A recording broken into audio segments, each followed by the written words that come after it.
Now today, if I'm not mistaken, around about 4 o'clock, we're expecting to find out the outcome of this weekend's crucial ANC NEC meeting. What will President Ramaphosa's next move be? And there's also talk today that he might reshuffle his cabinet. For more analysis on this, as we look forward to that briefing this afternoon, political commentator and broadcaster, host of our Sunday morning show, The Fix, Karima Brown, is with us.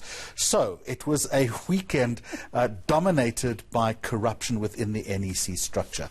What dots now need to be connected? I think the key issue here, Jeremy, is that President Ramaphosa is taking the fight against corruption really seriously, insofar as he needs to be seen to be doing something, because the reputational damage to the party, its brand, is so phenomenal that he was forced to write an open letter a week ago to ANC members, which in many ways wasn't just a letter to the organizational membership, but also to South Africans, to try and signal from a rather desperate president that, you know, the party can self-correct. And the big thing that we're going to look at this afternoon, whether it is in fact able to do so, because as you know, the party is rent down the middle. Factionalism is almost entrenched, and every mechanism that it has tried to use to try and curb excess and largesse has been, you know, prevented or has been mired in this factionalism, rendering the party unable to hold its own to account. Let's talk about his appearance now before the Integrity Committee. It seems a little opaque at the moment, and I watched you yesterday talking to the ANC's Jesse Duarte. The essential question is, if you are going to appear before the committee, are you not honour-bound, duty-bound to stand down?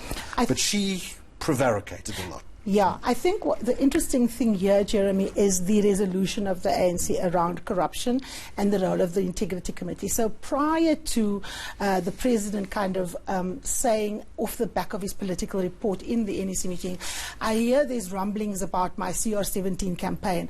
Before I get asked to come, I'm volunteering to come. I think two things were done there. He was trying to outfox his arch opponent in the top 6, Ace Magashule. As you know, Magashule denied having been summoned, said he didn't receive the letter. Jesse Duarte, in that very interview I had with her yesterday, confirming not only did he receive it, he has to go, he has no choice, her words.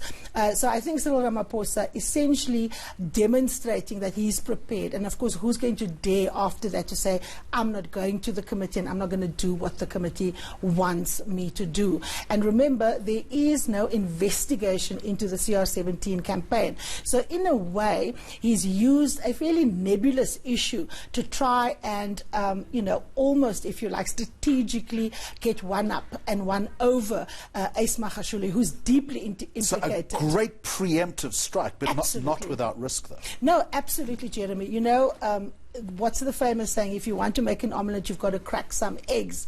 And I think someone like Cyril Ramaphosa, who's renowned for keeping his powder dry and kind of waiting for that strategic moment, a lot of people said he doesn't have the grit, he doesn't have what it takes to kind of, you know, wield the axe. I think you're seeing here a president not just prepared to wield the axe, but to go on the offensive and to play a very high-risk game here.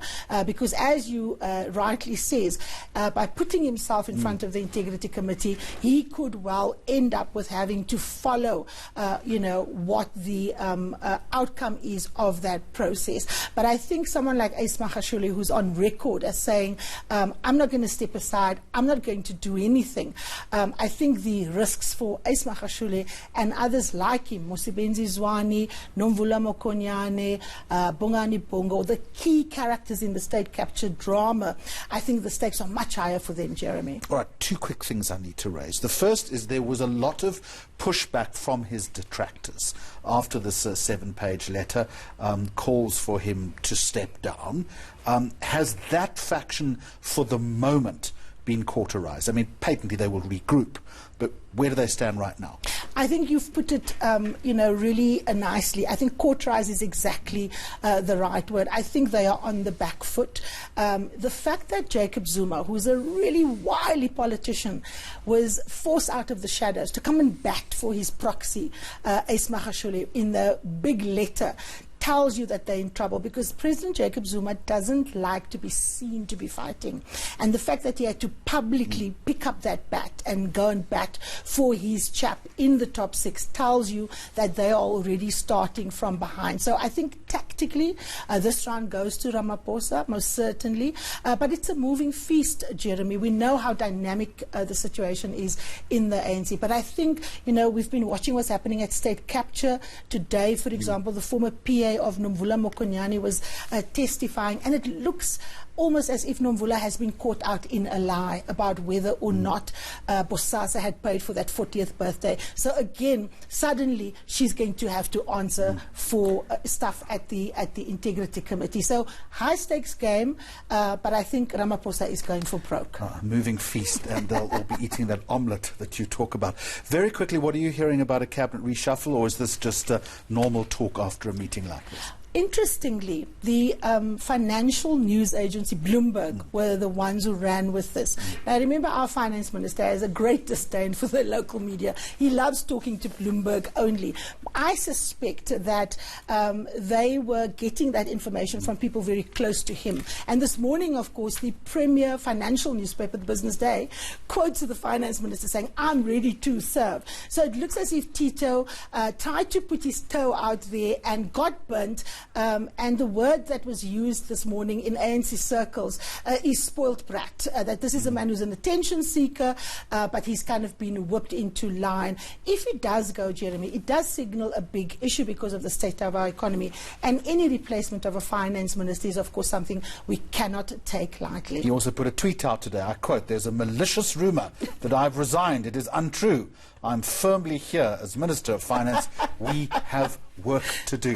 4 o'clock this afternoon. We have a date. Looking forward to that briefing. Karima Brown, thank you very much indeed. You're live on ENCA. More on the day's top stories.